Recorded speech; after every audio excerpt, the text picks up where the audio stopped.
se existe ou não existe uma epidemia de meningite, porque ocasionalmente se vê na imprensa noticiar casos de epidemias de meningite. Então, para que a gente recapitule, para que você possa ficar ao par do assunto que viemos desenvolvendo, eu gostaria que o Dr. Cecim colocasse o que é meningite, sinais e sintomas, para a gente recuperar o assunto que foi começado na semana passada. Bom, meningite é a infecção, tá, da membrana da pele que recobre o sistema nervoso central. Então, todo o sistema nervoso tem uma pele que recobre, que é a meninge. E essa inflamação da meninge é que é chamada de meningite. Os sintomas e sinais típicos da meningite são basicamente 3. Febre alta, vômitos em jato, quer dizer, a criança não vomita, a criança vomita como se fosse um chafariz, certo? E cefaleia, muito forte. Então, esses são os 3 sinais importantes da meningite. Cuidados para se evitar a meningite. Olha, normalmente a meningite não é uma doença primária. Geralmente é uma doença secundária a uma outra doença. Então você tem uma infecção de ouvido, uma infecção de garganta, você tem uma cachumba e como consequência, tá, você pega a meningite. Então, o importante é, primeiro, a prevenção de qualquer doença. Tá? Então isso é o mais importante. E como é que se previne as doenças? Primeiro, tendo uma alimentação adequada. Segundo, não misturando principalmente crianças no tempo de inverno em escolas, quer dizer, em ambientes muito fechados com muitas crianças. Tá? E quarto, quer dizer, sempre que o teu filho ou que qualquer criança tiver algum sinal ou sintoma de doença, ela deve ser levada ao médico, tá? E ser tratada precocemente.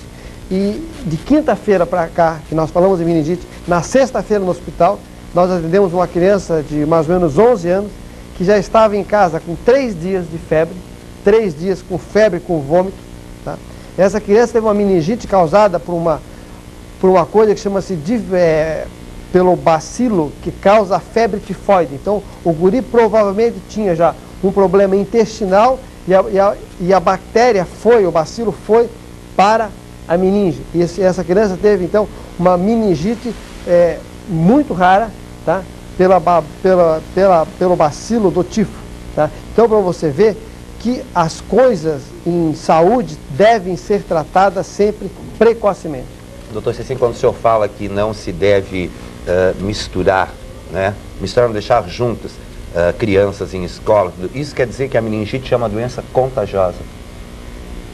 Toda doença basicamente é contagiosa, tá? Toda doença é contagiosa, quer dizer, e o acúmulo de pessoas, e tu vê que quando aparecem doenças em quartéis, quando aparecem doenças em colégios, a primeira coisa que se faz é isolar, tá? Ou numa sala de aula onde há um caso de meningite, principalmente por bactéria, então se dá férias por alguns dias para aquelas crianças, ou se imuniza preventivamente, ou trata-se preventivamente aquelas crianças para que elas não tenham a doença. Então, o contato muito íntimo é que se faz normalmente a transmissão pelo contato íntimo. Então, o ajuntamento de pessoas é uma das causas importantes da disseminação de qualquer tipo de doença. Bom, isso então seria a forma, né, de a gente tratar as pessoas que entraram em contato com quem tem meningite. Seria isolar, no caso. Isolar algumas e, dependendo da causa, dar antibiótico, se for uma meningite bacteriana por meningococo. Então, geralmente o Serviço de Saúde Pública vai à casa, se for num lugar onde é um bairro ou na escola. Então, todas aquelas pessoas, tanto adultos quanto crianças, que tiveram contato com a criança, então, tomam um antibiótico preventivo para que elas não adquiram também a meningite. E está havendo epidemia de meningite no estado? Não, não está havendo. Está havendo casos, quer dizer, continuados, mas que não podem ser caracterizados ainda como se fosse uma epidemia. Por isso que a gente alerta, Roberto, isso é o nosso objetivo, é fazer com que as mães, com que os pais, com que as pessoas responsáveis pelas doenças, pelas crianças, tratem as crianças sempre preventivamente ou o mais precoce possível. Bom, um outro assunto que diz respeito à sua criança. Você sabe que agora, no próximo sábado, dia 23 de maio, é o Dia Nacional da Vacinação contra a Paralisia Infantil, né? A vacinação contra a poliomielite. Isso você sabe, porque a imprensa maciçamente está divulgando e você, todo brasileiro, né, e toda brasileira, tem o compromisso de vacinar a sua criança de 0 a 4 anos de idade contra a paralisia infantil ou a poliomielite. mas eu não sei se você sabe o que é a poliomielite. Doutor Cecim, o que é a poliomielite?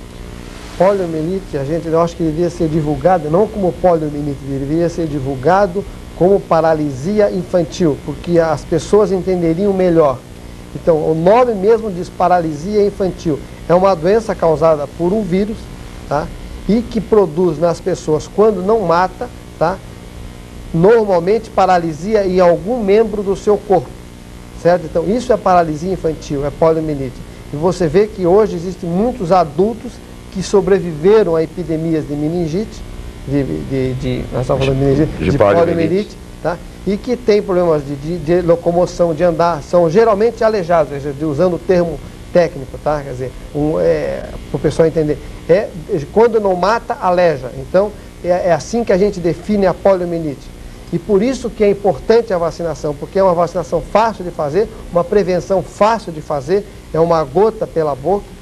Então, é importante que as pessoas tomem conhecimento, primeiro, que a doença existe e que no ano de 86, no Brasil, apesar de estarem sendo feitas campanhas já há mais de 2 anos, o ano passado nós tivemos quase ainda 1000 casos de paralisia infantil no Brasil. Então, você vê que, apesar de tudo isso, a doença ainda continua em grande escala no Brasil. Bom, quer dizer que a vacina afasta o risco da poliomielite, mas essa vacina é uma única dose, não? Então, a vacina não é a única dose. A vacina tem que ser feita 3 no primeiro ano de vida e depois mais 2 reforços, um com 1 ano e meio, outro com 3 e um último reforço em torno de 5 anos de idade. Bom, recapitulando, seriam 3 doses da vacina repetidas no primeiro ano de vida. Com intervalo de 2 meses, com 2, com 4, com 6 meses, com 1 ano e meio, com 3 anos e com 5 anos. Bom, quem é que deve receber a vacina? Essa faixa de 0 a 4 anos. A partir de 4 anos não precisa mais tomar vacina. Não, não é que não precisa mais tomar a vacina, é que a gente deduz, tá, que a pessoa ou a criança, depois do 4º ou do 5º ano de vida, já está imunizada contra a doença. Porque muitas pessoas podem pegar a paralisia infantil, a poliomielite, apenas como um sintoma de gripe ou resfriado, certo? E a pessoa não saber que teve a paralisia infantil. E ela fica imunizada apenas por um resfriado, sem ter o comprometimento, tá, de ficar com alguma sequela. Então, o que acontece é que a gente sabe, pela estatística, que normalmente a poliomielite atinge a faixa até os 5 anos de idade. E por isso é que essa faixa é que está mais suscetível à doença. E por isso que é nessa faixa é que é investido todo o tratamento.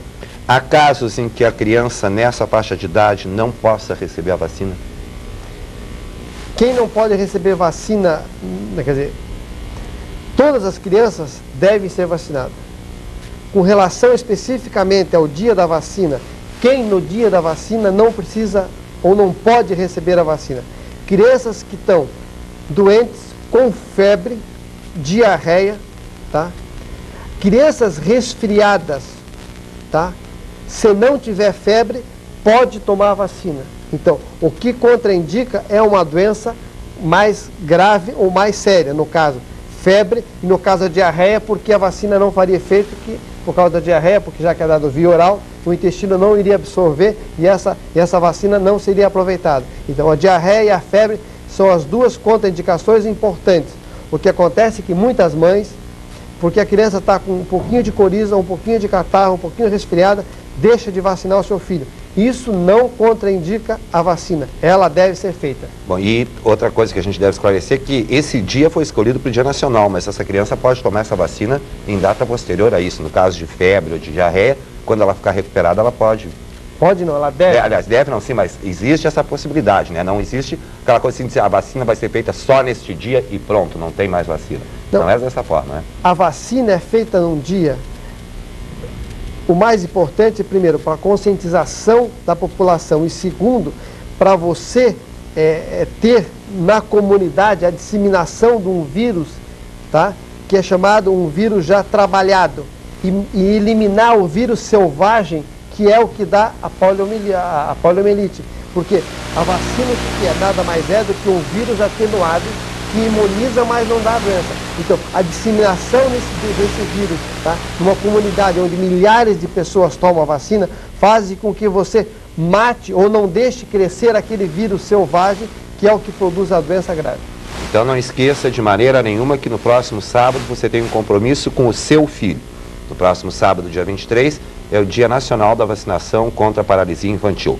Aqui em Florianópolis, em todos os postos de saúde e em diversos locais que terão seus locais, né, afixados pela imprensa. É um compromisso, em primeiro lugar, que você tem com o seu filho. Doutor Cecinho, próxima semana, novo assunto. Próxima semana, o que a gente vai falar?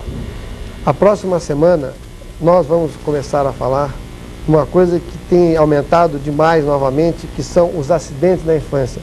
Nós falamos nisso já há quase um ano atrás e parece que depois que a gente comentou durante várias semanas, houve um decréscimo muito grande dos acidentes. E parece que de repente os acidentes voltaram com força total. Então a partir de semana que vem, nós vamos começar desde a mulher grávida, tá? Os acidentes que ocorrem e como fazer para prevenir os acidentes na infância. Bom, esse é o nosso próximo assunto, então. Você que tem o seu neném, não é? E que quer o melhor para o seu neném, fique atento. Quinta-feira, então, vamos retomar, conforme o doutor Cecinho falou, um assunto que nós já desenvolvemos aproximadamente 8 meses atrás, né?